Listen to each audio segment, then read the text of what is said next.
Film diawali dengan diperlihatkan negara Spanyol yang mengalami krisis sumber daya selama 17 bulan, tidak hanya Spanyol, beberapa negara lain pun mengalami hal yang sama. Untuk mengakhiri permasalahan itu, pemerintah melakukan penangkapan ibu hamil dan anak-anak untuk mengurangi jumlah penduduk.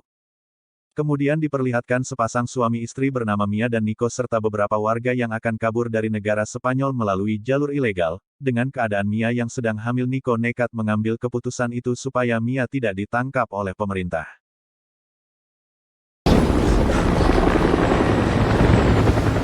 Setelah membayar beberapa uang ternyata masih kurang sehingga Nico terpaksa menggunakan sepasang cincin kawin mereka. Mia dan Nico akhirnya berhasil masuk ke dalam kontainer dengan beberapa orang lainnya yang juga berniat untuk kabur. Rata-rata dari mereka adalah seorang ibu hamil dan anak-anak. Rencana kontainer itu akan sampai ke pelabuhan dan dikirim ke negara Irlandian melalui jalur laut. Di perjalanan Nico mencoba meraba perut Mia untuk memastikan janin dalam keadaan aman. Di sana Mia berkata sudah 2 hari dia tidak merasakan tendangan dari bayi. Mia sangat khawatir. Namun Nico berusaha menenangkan Mia dan meyakinkan bahwa bayi itu akan lahir dengan selamat. Tak lama kemudian, tiba-tiba kontainer berhenti dan pintu kontainer terbuka. Kemudian ada banyak orang yang masuk ke dalam kontainer sehingga pemilik kontainer membagi mereka dan menyuruh separuh dari mereka untuk turun. Karena Nico berada di dekat pintu, Nico harus turun dan terpisah dari Mia.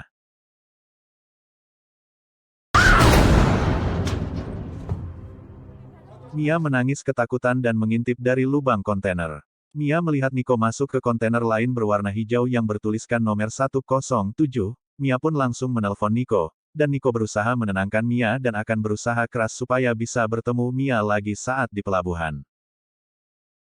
Selama perjalanan kontainer melewati berbagai kekacauan akibat krisis yang sedang terjadi, kontainer itu sempat terkena tembakan beberapa kali yang menimbulkan lubang di beberapa bagian kontainer. Melalui lubang-lubang itulah Mia melihat beberapa ibu hamil dan anak-anak ditangkap paksa oleh pemerintah.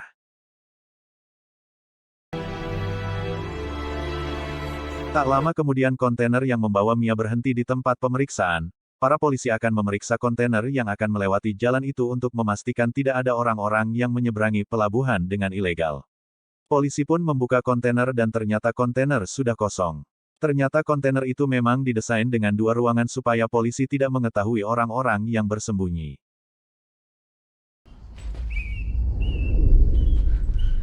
Namun polisi itu tidak kalah pintar. Salah satu polisi masuk dan dia sengaja menembak bagian kontainer. Akhirnya polisi mengetahui bahwa di dalam kontainer itu ada bagian lain yang tersembunyi, mereka pun ketahuan dan diminta untuk keluar.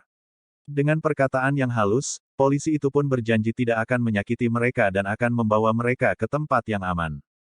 Namun tidak ada satupun penumpang yang berani keluar. Mia memilih untuk naik ke atas box kayu agar dia bisa melindungi dirinya.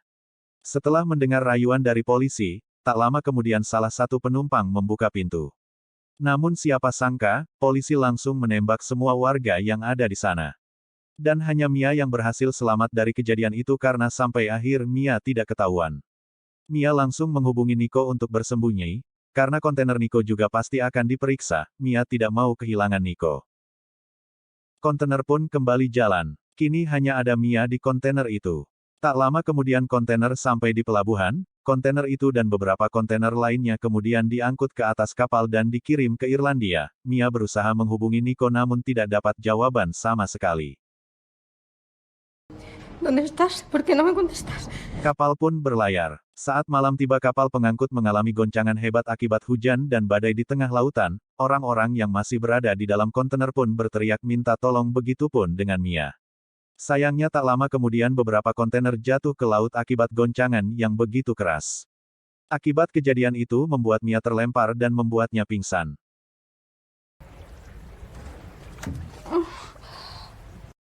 Beberapa jam kemudian Mia terbangun dengan keadaan kontainer yang mulai tergenang air yang masuk melalui lubang-lubang kecil, dia pun mengintip melalui lubang-lubang itu, dan yang dia lihat hanyalah lautan lepas dan beberapa kontainer yang mulai tenggelam. Mia terjebak di dalam sebuah kontainer dan dia harus bertahan hidup di dalam sana sampai bantuan datang. Di sana dia mencoba mengumpulkan barang yang ada termasuk handphone, dia mengecek box yang ada di sana dan ternyata hanya berisi hoodie dan Tupperware. Setelah itu Mia mencoba menutup lubang kecil di sana dengan lakban. Tak lama kemudian Mia melihat kontainer nomor 107 yang berlahan mulai tenggelam dan mendengar teriakan orang-orang yang ada di dalamnya. Mia pun panik karena Nico berada di kontainer itu, terlebih lagi Nico sama sekali tidak bisa dihubungi. Mia mulai kehilangan semangatnya untuk bertahan hidup, dia pun mengambil pisau lipat yang ada di sebelahnya dan mencoba mengakhiri hidupnya. Namun tiba-tiba perutnya mulai bergerak menandakan bayi masih hidup, hal itu pun membuat Mia mengurungkan niatnya dan memilih untuk bertahan hidup.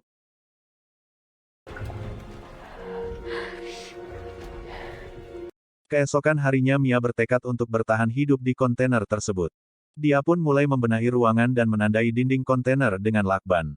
Dia pun mulai mengumpulkan barang-barang yang ada di sana, sebotol air, senter, korek api, bor besi dan beberapa benda lainnya.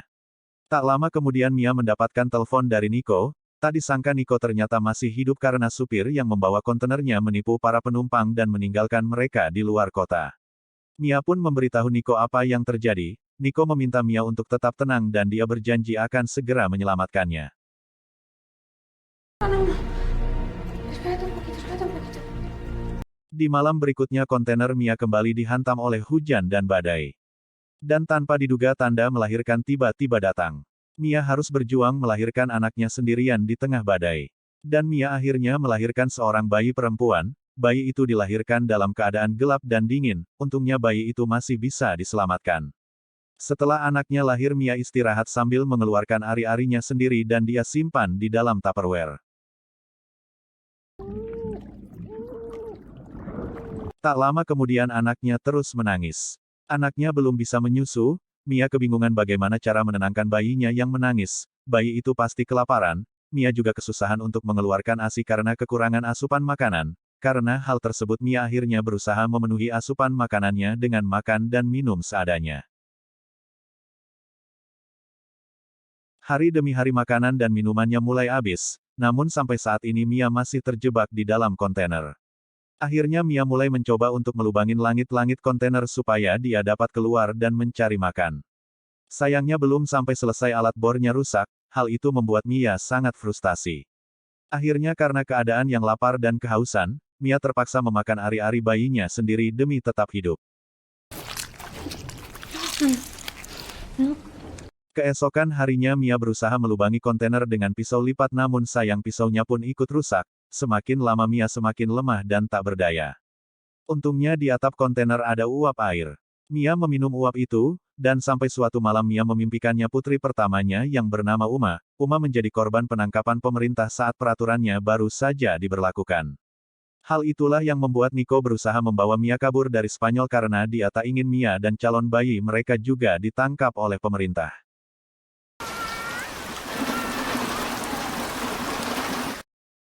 Keesokan paginya hujan pun turun cukup deras, Mia berusaha menyiapkan beberapa Tupperware untuk menampung air, setelah itu Mia memakan sisa kornet yang masih ada.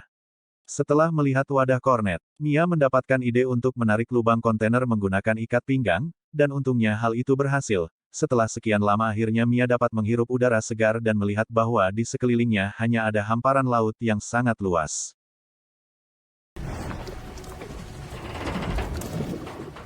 Mia membawa anaknya keluar, dia mengganti popok anaknya yang baru saja pup. Secara tidak sengaja saat Mia membuang kotoran anaknya ikan-ikan mulai mendekat. Akhirnya Mia mendapat ide untuk menangkap ikan sebagai makanan, namun sayangnya Mia kesulitan. Tak lama kemudian Mia melihat pesawat yang sedang melintas, Mia pun mencoba mengambil potongan kaca berharap orang-orang yang ada di pesawat itu melihat dan sadar ada orang yang membutuhkan pertolongan. Namun karena terburu-buru, kaki Mia tergores besi kontainer. Lukanya sangat panjang dan dalam, karena darahnya terus mengalir Mia berusaha menjahit luka itu dengan alat seadanya.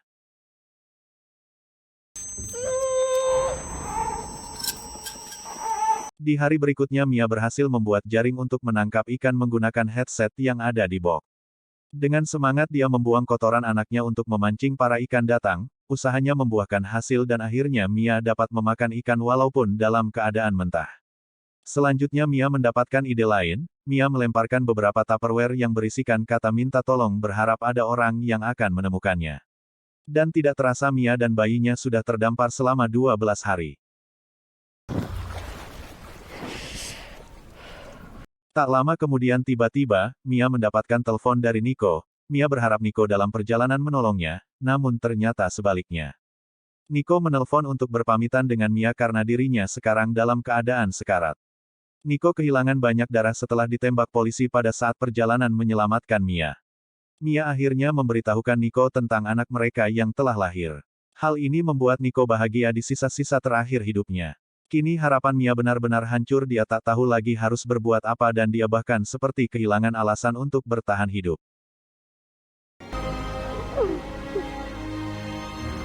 Tibalah Mia di hari ke-26, sebagian kontainer kini sudah mulai terendam air. Mia pun membawa anaknya ke atas kontainer sambil menyiapkan alat-alat untuk bertahan hidup. Pada malam harinya lubang-lubang yang sudah tertutup mulai terbuka hingga air yang masuk sudah mulai banyak. Mia pun mencoba masuk ke dalam kontainer untuk mengambil foto Uma yang tertinggal, namun sayangnya kaki Mia tersangkut pada tali. Di tengah kondisi kontainer yang akan tenggelam, Mia berusaha keras melepaskan dirinya dan untung saja hal itu berhasil. Namun saat keluar dari kontainer, anaknya sudah tidak ada. Mia berusaha mencari Noah di tengah lautan yang begitu luas. Tiba-tiba seekor paus mendekati tubuh Mia, namun untungnya paus itu tidak memakannya. Semburan air dari paus itu mengenai Noah dan membuatnya menangis. Berkat hal itulah Mia dapat mendengar suara Noah dan berhasil menemukannya. Kini ibu dan anak itu pun kembali bertemu, namun entah sampai kapan mereka dapat bertahan terombang-ambing di tengah lautan.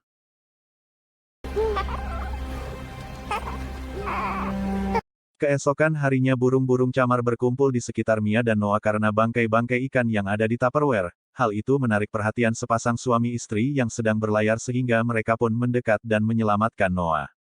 Saat tali di dekat Noah ditarik barulah mereka menemukan Mia dalam keadaan pingsan. Si ibu berusaha membuat nafas buatan untuk Mia dan untungnya hal itu berhasil menyelamatkan nyawanya. Si bapak kemudian menelpon pihak berwajib bahwa mereka menemukan seorang ibu dan bayi yang sedang membutuhkan pertolongan. Mia akhirnya kembali memeluk anaknya. Mia tersadar dan dia seakan tak percaya. Dia kembali melihat manusia. Setelah berjuang selama hampir 1 bulan, Mia dan Noah akhirnya mendapatkan bantuan dan berhasil bertahan hidup. Dan film pun selesai.